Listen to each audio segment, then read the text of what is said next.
Amazon tends to be the elephant in the e-commerce room. The platform has massive amounts of traffic, which attracts a huge number of sellers to its marketplace. But being able to drive sales on Amazon is getting increasingly difficult and expensive. So is there a way to succeed on Amazon without breaking the bank? I'm Jane Singer, and thank you for taking the time out of your day to join me here. It's wonderful to have you as part of our international community that now includes top-performing executives like you from over 100 countries. It's great to know that so many people around the world are able to benefit from the experience, insights, and wisdom of the many truly outstanding people who are guests on this show. And in case you haven't heard, you can now ask our guests questions. You can do this by simply going to our website at seatpodcast.com. That's SEAT podcast.com. There's a form where you can leave a question, and we'll send it to the guest, and when they answer, we'll send that back to you. Also, you may want to sign up for our free newsletter so you'll know which guests are coming on the show. Today I'm speaking with Laura Meyer, founder and CEO of Envision Horizons, a leading Amazon agency that was named in the top 18 Amazon advertising agencies by Business Insider. In this episode, Laura will share insights on how sellers can succeed on Amazon without making a massive investment. What sellers need to know to successfully navigate what she refers to as the Amazon beast. What best-selling products on Amazon have in common, and how even smaller brands can succeed on Amazon despite the competition. Before we get started, if you're a supply chain executive who'd like to finally put an end to information overload and get a simple, concise, fact-based summary of key market developments and shifts, then the current situation in sourcing is exactly what you're looking for. To get immediate access, head on over to thecurrentsituation.net. That's thecurrentsituation.net, where you can get all of the details. I'll put a link in the show notes for this episode, and of course the information will be over on our website as well. Now let's sit down with Laura and learn how to succeed on Amazon. Laura, I was so excited to have you on the show because when I saw what you're doing, I thought, oh my gosh, there's so many people who really are trying to figure this out. And we literally just had someone on the show a couple of weeks ago talking about how every brand needs to have an Amazon strategy and the importance of marketplaces. I think that as you talk about, Amazon has a lot of opportunities, but it's not that easy to navigate for new people or even experienced brands, but who are new to the platform. So I'm really excited to hear what you have to say.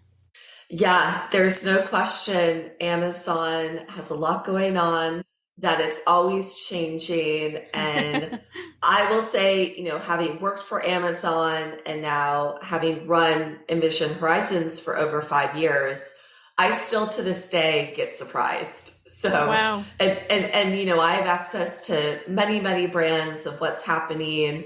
And I think what's great about the Amazon selling ecosystem is that there really is a sense of community around it, because you have to be. If you're isolated trying to figure out whether it's a glitch in Amazon system, a change in policy, you're going to feel very alone and you're going to feel very overwhelmed. So I think that's what's really great is we can all bond over the difficulties, and that there really are some great forums and resources online. Yeah. Oh, that's really important, because you're right. When you're just sitting there in your office or in your home office on your own trying to sort these things out, it's really tough. So to be able to reach out to somebody else who possibly could help you or who's, been through that before is massive. One of the things that people are finding now on marketplaces in general, when, selling direct to consumer, right, D2C, is that the cost of having to promote to be able to gain any visibility is basically overwhelming most of the profits. So I think that that's something we're seeing on platforms as well, not just on Amazon, but on many platforms. In order to get on that all-important first page, so to speak, you need to spend so much money on advertising or having a sponsored product. You talk about ways to get onto these platforms and be successful without a massive investment. Can you share a little bit about that? Yes. So I know this will sound almost like a cop out, but the first step in being successful on Amazon without having to spend a lot on customer acquisition, of course, Right. it starts at the beginning with having a really excellent product Yeah. or a product that has a unique value proposition. And the interesting thing about Amazon versus traditional retailers is that it's very search driven. And Yes. I tell a lot of my clients to think of Amazon more of a shopping search engine than to think of it as a retail partner. Oh, that's a And good point. if you can find a product that has enough demand in terms of the search volume, and there's plenty of tools out there. Amazon now even has their own tools that gives you insight into what the Amazon consumers are shopping, Oh, wow. then that's going to help you position your product within the Amazon ecosystem. Now, unfortunately or fortunately, whichever way you want to lean on it, you do have to have some sort of advertising budget for Amazon's algorithm to ultimately give you visibility.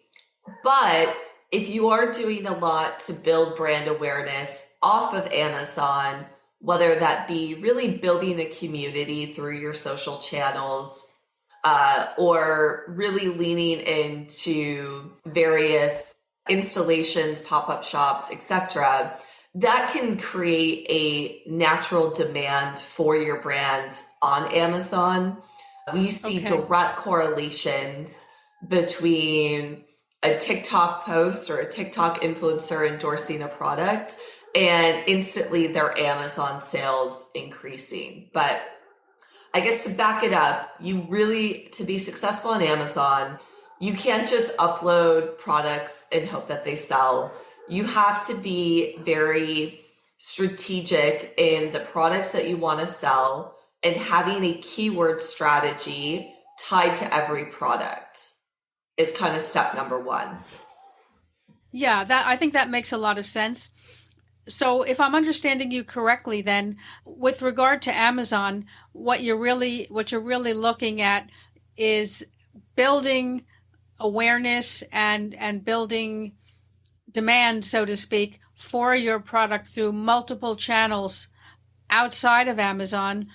Ultimately, they'll come to Amazon and make the purchase on Amazon because Amazon provides all the back end services that are needed. And plus, you'll probably get a few other people who stumbled upon you. Yes, the best way is absolutely starting to build that flywheel or snowball effect. Right. And I know that's easier said than done, right? Yeah. But if you do have a very unique product, and I'm not just talking about having greener ingredients in your cleaning product because that's being done at all levels. Yeah. I'm talking about something that can show very clear before and after results or is something that's very, very unique. That's where there's still opportunity. And a lot of the clients I work with are within the beauty category. So I may have a lot of examples here, but in the beauty industry, every influencer and every celebrity is going to market with some sort of cosmetic or skincare brand, it seems. Yes. And if you're an indie beauty brand who has really high quality products, you're at a higher price point, but there's nothing that's very unique about your catalog. It's going to be really challenging and really expensive to compete on Amazon. But if you have a flagship product that really drives the awareness for your brand, that is how you can break through a lot of the noise. And by the way, there's this whole underground, although it's surface, this underground world of these private label sellers where they start with the demand first. They do their keyword research first, and then they create products based on the demand that's out there. CMOs at larger organizations are actually becoming more and more involved in the product development aspect of brands and businesses, because you have to do something to stand out in this very loud noise of advertising, influencers, etc. That's really interesting to look at it sort of from that bottom up point of view, which is looking for the, as you're saying, the key words and then building a product around that demand, as opposed to what we typically do in companies, which is product development and try to create something that's innovative and then put it out into the market, right, and back it up by marketing and so on and so forth to build awareness and then hopefully through that demand. So I think it's interesting on Amazon that it becomes very intentional as you're describing it. And don't get me wrong, I work with a lot of brands where it still is product first, and then we market it and optimize it for the Amazon ecosystem. But it's a lot of times we ask for a product training and a long list of their product benefits so that we can properly position it for Amazon SEO or what the consumers are ultimately searching for. Yeah, interesting. Because typically, when you look at Amazon, at least as an outsider looking in, you oftentimes think that other than if there's a specific product that you said, I want this product from this brand, and you're looking for it, oftentimes it's a lot of it is sort by price, right? It becomes very price competitive because, of course, every option is laid out there and the price is easily, accessible. So it's very easy to become sort of a price fight. So what's interesting about the pricing dynamic on Amazon is if you play around with your pricing, you will absolutely see that Amazon's algorithm rewards you for having a lower price. Right. Yeah. So not only is there the reward of being able to beat out your competitors, but all of a sudden, if you have a lower price, Amazon's going to start giving you more impressions. You're going to move up organically in their algorithm. And it's very, very tempting to fall into that trap, because then all of a sudden you look at your payment statement and you're like, wait a minute, I'm not really making any money. Yeah. So it's a struggle because there are so many expenses tied to e-commerce, not just Amazon, but any e-commerce channel, between fulfillment and with the rising cost of fuel. A lot of fulfillment fees are increasing for brands. And then e-commerce talent has become a lot more expensive in the last 2 years. I, of course, do a lot of hiring and recruiting for my own business, and I had a headhunter tell me that salaries were up 40% for e-commerce experts. Wow. During the pandemic. This was last summer even, during the pandemic period. So you add that on top of it. And then, of course, with what happened with Facebook and the rising cost of new customer acquisition on that channel, everyone's talking about Amazon's rising CPC cost. We've seen that happen very aggressively in the last 6 months. So it takes a lot of money, time, and resources to make the most of it. Right. So ultimately, the price can be a good variable that you can split test, because I have seen cases where we've lowered the price on a product and we end up netting more because our advertising fees can go down. Interesting. Yeah. Interesting. But I think the other thing is, if you're an omni-channel brand and you have contracts with Target, Walmart, Ulta, Sephora, Kroger, whoever, you don't have the ability to do a lot of that price testing. So then you have to start to pull on some of the other levers, which that's really where the brand building activations have to come into play, whether that's within the Amazon ecosystem or off. Right, right. Yeah. You talk about what you refer to as the Amazon beast and navigating this wild and crazy beast. I know that's probably a very, very long topic, but what would you say to people who are new to the channel, not necessarily new into retail, but new to coming on to Amazon? What are some of the key things they need to think of to successfully to navigate their way? So I would say for businesses that are in early stage or smaller businesses, my biggest piece of advice as a business owner is to personally take the time to study and understand the channel. I think Okay. that is something that is absolutely a competitive advantage for businesses because as an Amazon agency, I see this all the time where businesses, whether it's my business or other agencies, they think that they can just go out and hire and then or contract some vendor and expect it to go 100%. They're going to shoot you to the moon, right? Or take you to the Right. moon. And this advice goes for whether you're hiring bookkeepers, a Facebook agency. I really think that as an Amazon or as a business owner, spend a few business days to really do your own research and build your own foundation before you go out onto the channel and try and quote tackle the beast. Because you want to have at least that foundation. And then when you hire a e-commerce manager or you contract an agency, you can make sure that they're at least moving forward and you can really just keep them in check and make sure that the business is going in the right direction.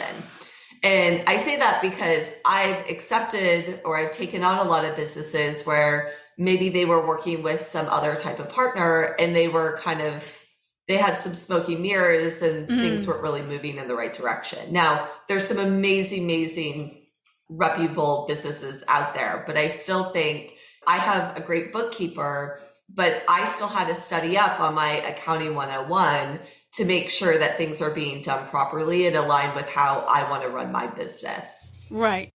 And the reason why Amazon is a beast is because it's ever changing their terms. It's like they have these weird nuances and that often comes in over time. But following newsletters, following people on LinkedIn, that's how you can at least be in the know of what's going on.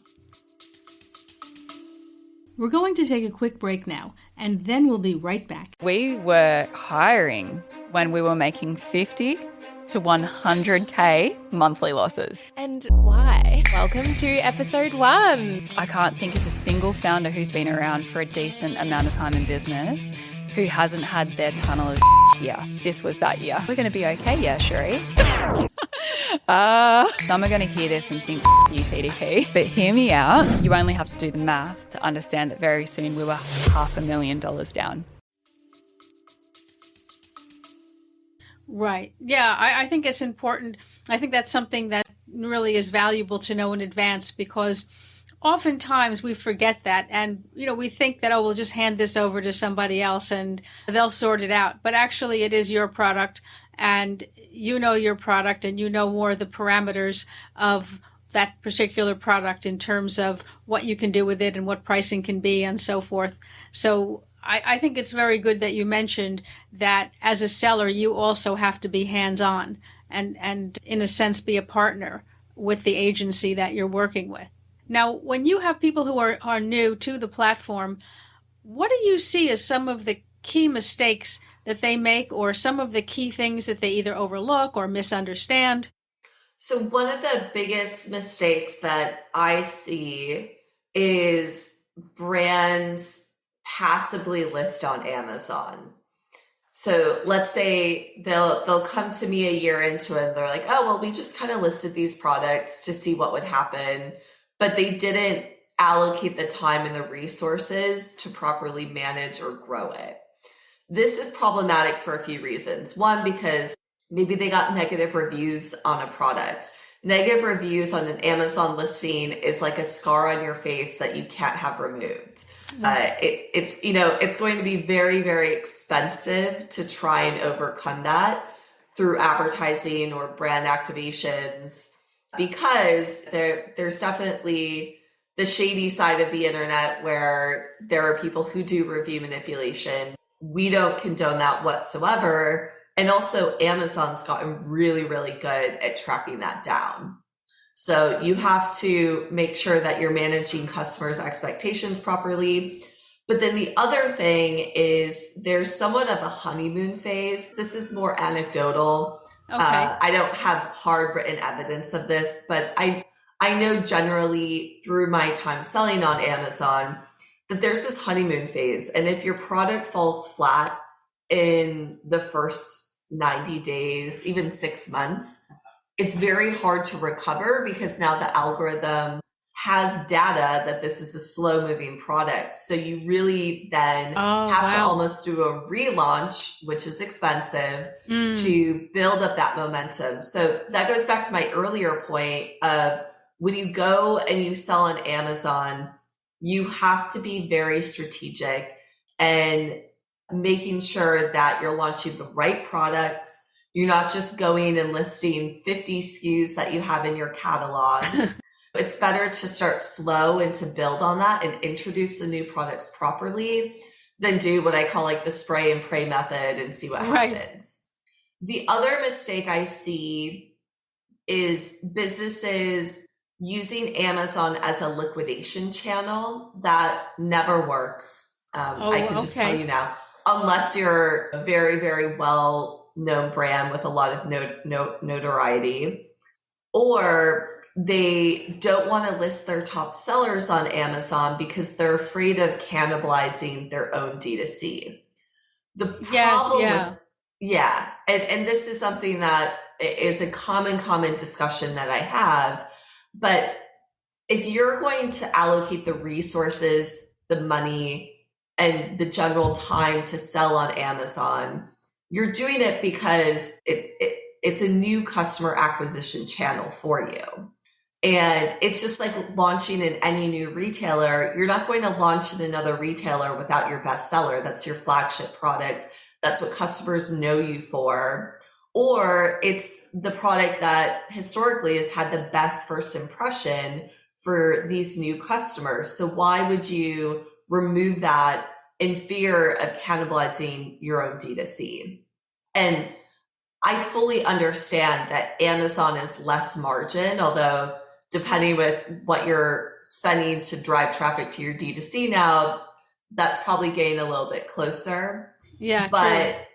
You know, that there's a great metaphor that launching a D2C site is like setting up a retail store in the desert. You have to pay a lot of money to get people to that store, where setting up a shop on Amazon is like having a storefront in Mall of America, right? There's a lot of foot traffic. You can get in front of a lot of consumers, but you still have to be somewhat active to finally get them in your store and having the right product that they buy. I love that. I think that's a really great analogy because you're absolutely right. I think people do, even people who are quite sophisticated at selling, I think that you do have this perception that since everybody's online, as long as you have an online store, you will have a certain amount of traffic and with maybe a couple of social media posts here and there. And you're absolutely correct. Everyone you talk to who is really, really dedicated to selling online, has been spending a lot in developing that, will tell you it's exactly what you said. It is really tough to drive that traffic and very, very expensive nowadays. So I think that's great that you've pointed that out. Now, I think one concern people have, you talked about people not wanting to put their flagship products and so forth on Amazon.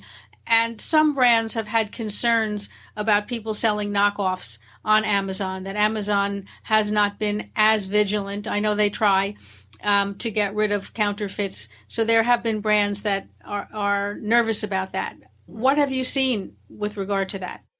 Well, if they're going to knock off your product, they're going to sell on Amazon whether you're there or not. So either you can have your own hat in the ring to make sure that you're maintaining your customers, or those either counterfeits or copycats, they're going to be on Amazon. And I see that a lot, especially in certain categories where the original brand has a patent or some type of trademark, and these copycats walk a very, very fine line of just copying that original product. So I think that the best way to fight it is to be there and represent yourself And if it truly is IP infringement, you can get that removed. Right. And Amazon does do a very good job about that if you are brand registered with Amazon and then you submit those claims. Okay. So you really have to be vigilant on your end as a seller to constantly monitor and look for counterfeits if that is something that is a problem for your brand. Yes, absolutely. Now, you touched on a bit earlier making use of omni-channel for brands who are selling on Amazon. Ideally, I don't know if we're looking at it from an Amazon first point of view and then adding on other channels, or whether these are people who are in other channels and then are looking to add on Amazon. But as you see it, and from your quite extensive experience working with brands quite successfully, what do you recommend?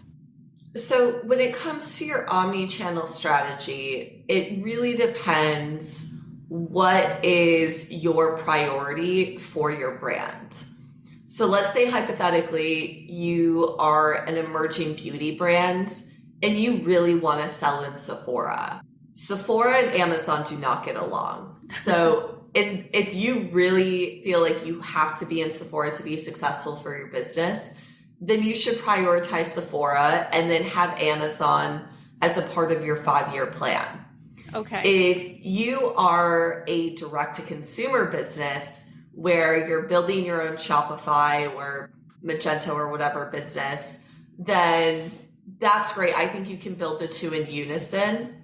I really like to follow the approach that any business should have clear initiatives and should focus on those initiatives and not spread themselves too thin. So, maybe for the first 6 months or even the first year, you really focus on your D2C. Then year 2, you can be really focused on building and launching your Amazon business. Then maybe in year 3, you really focus in launching in Target or launching in Walmart or launching in some other retailers. But there also are businesses that originate on Amazon that have been able to build phenomenal businesses off Amazon elsewhere. And just to tie it all back, once again, I truly think it all goes back to having a really, really excellent product. Because if you launch first on Amazon and you have an excellent product with excellent ranking, with wonderful reviews, then your phone or email will be lighting up with other retailers that want to bring you in. If your Amazon business isn't really doing much, it's going to then be challenging to launch in these other retailers. But I know for a fact that retail buyers at large brick and mortar stores will pull up the Amazon listing in buyer meetings. Interesting. 1, they want to double check the price, but 2, they want to see what the reviews look like. And is this a product that will make their customer base happy? And they're not worried that you're also selling on Amazon. Like I said, there are certain retailers that are nitpicky, but if you have a strong enough product, then you have the leverage to be in both ecosystems or several ecosystems. Do you think it's better for someone to really go and focus just on Amazon, or do you think that they could be on multiple ones? How does that play? My philosophy here is to really lean into Amazon specifically. And if you are really looking to expand revenue growth, potentially explore some of the international markets, whether that be Canada or Amazon Europe. It's a very, very strong marketplace. The problem with Walmart Marketplace or even eBay right now is generally the scale. So we launched a lot of businesses, or a fair amount of businesses on Walmart's marketplace back in end of 2020, early 21. And we didn't necessarily see the return on effort, shall we call it, compared to when we launched our brands internationally on Amazon. And the reason why I think some of our clients struggled to gain traction on Walmart is that Walmart's algorithm is skewed to really only give impressions and exposure to those products that are also in brick and mortar. So I do think Walmart advertising is fantastic if you already have a relationship and a contract with Walmart. Okay. If you're freshly launching and you're trying to build that momentum, the way they've designed their ads, it doesn't really support businesses or products that are brand new to the Walmart ecosystem. All right. I think that's a very interesting point. I mean, I wouldn't have thought about that, but I think you're right. They having a very big brick and mortar presence, you can see why that might be more of their priority is to try and, build around that. Now, you mentioned the 3 A's, or what you call All About Amazon. Could you talk a little bit about that? Sure. I mean, with Amazon, right, you ultimately want to just make sure that you have that strategy really solidified. And going back to an earlier point is when you go and you launch on Amazon, especially for the first 12 months, you should be hyper focused on making the channel successful. Like anything in life, if you kind of do it 50%, it's not going to be successful. So true. The other big thing too is like when you launch on Amazon, you need to make sure that your supply chain is in order.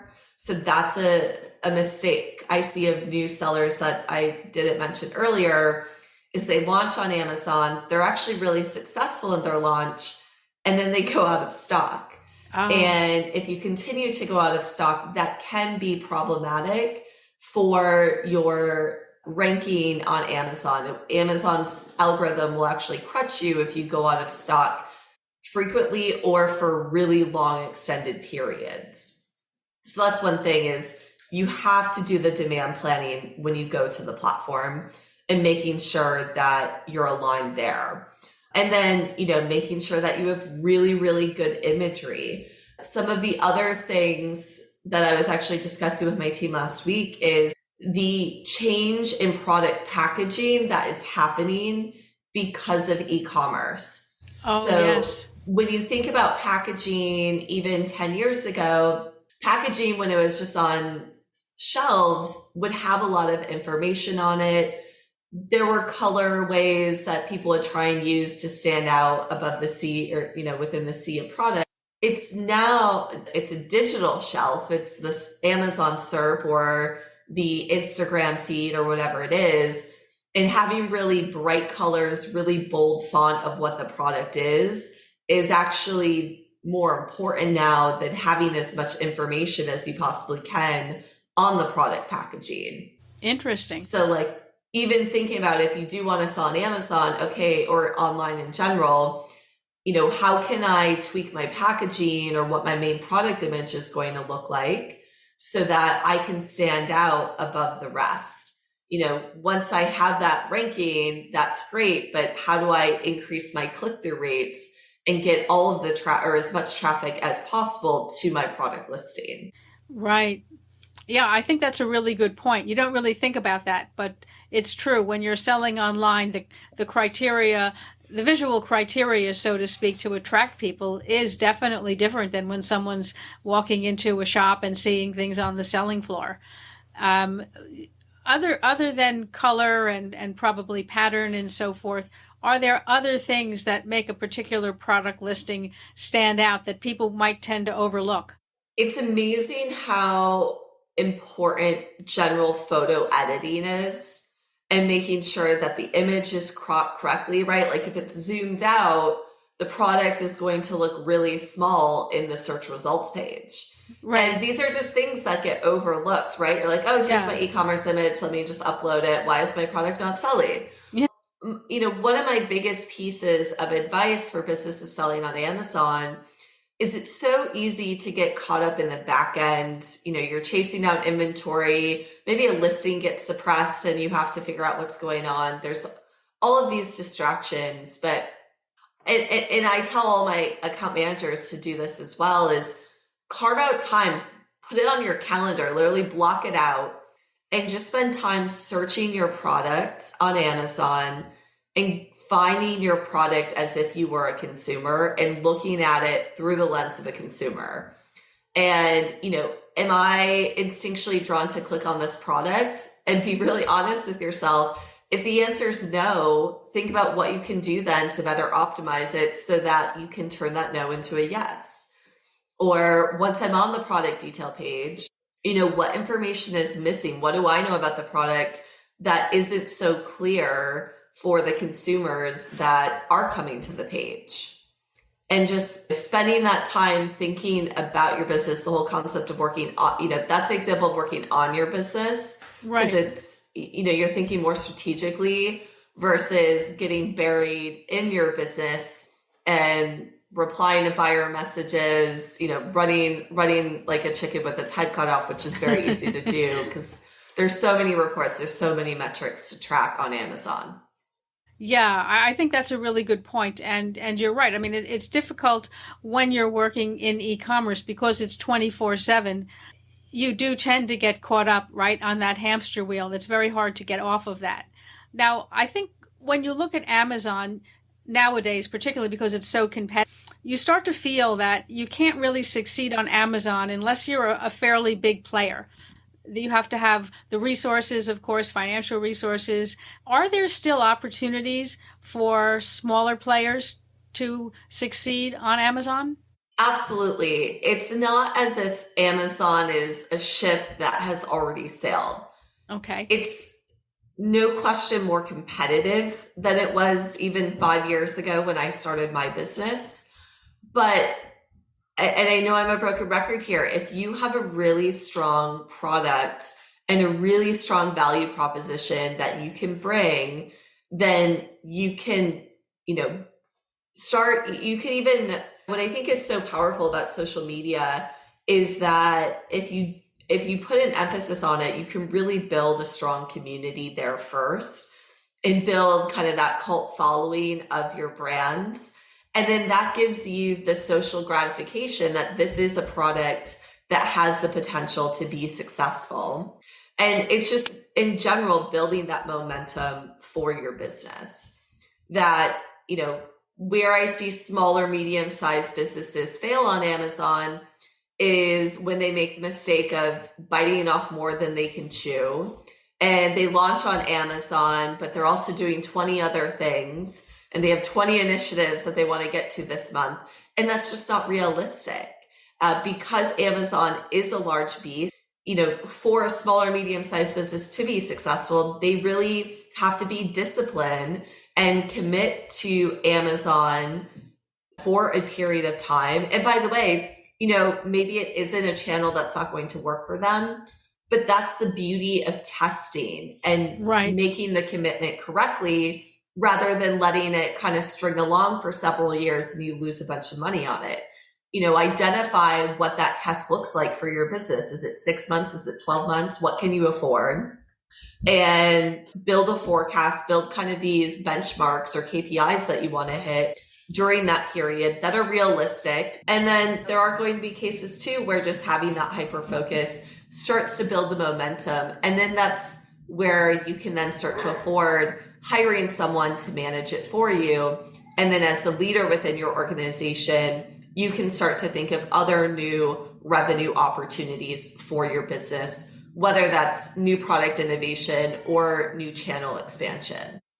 Right. Yeah, I think that makes a lot of sense. I think that's a very practical and actionable way to approach it. I know every product is different, but typically what might be a reasonable timeline that someone should expect from launching on Amazon to deciding that perhaps they need to fold up their tent and move on to the next place? So it's hard to say because it is going to be different for different categories and different businesses. But typically when we launch a net new brand on Amazon, and keep in mind, most of the net new brands that we launch have some type of following elsewhere. Okay. Typically the brands we work with, they need to be doing at least 2 to 3 million in online sales off of Amazon for us to launch them net new. Right. But what we really strive to do is get these net new brands to profitability within the first 6 months. Oh, that's good. And that's just like break even after all of the Amazon fees, after our fees, after advertising fees, and so forth. But I would say if you're a really early stage business, I would still give it a solid year. Okay. And making sure that you are giving it a full test, and that you are able to allocate the resources. Because in a lot of times when you're a very, very green business, it can take you 6 months to get to the point where you have enough reviews on your product to really start to build that momentum. Yeah, I think that's a really good point. Well, Laura, you've shared so many interesting things here. I think there's a lot of people in our podcast community here on A Seat at the Table who would love to be able to connect with you. Many, many people are trying to navigate their way through e-commerce. How can people find you? How can they connect with you? Absolutely. So feel free to follow or connect with me on LinkedIn. Okay. You can just search Laura Meyer and I hopefully will pop up. As well as you can visit envisionhorizons.com, which is my company's website. We have a contact form on our website. And then also, if you are already selling on Amazon, want to sell on Amazon, I highly, highly recommend following Envision Horizons on LinkedIn. We put out a lot of great content. My marketing team does a great job at that. So we strive to produce about 2 to 3, sometimes 4 white papers a year that are really, really insightful of what's going on.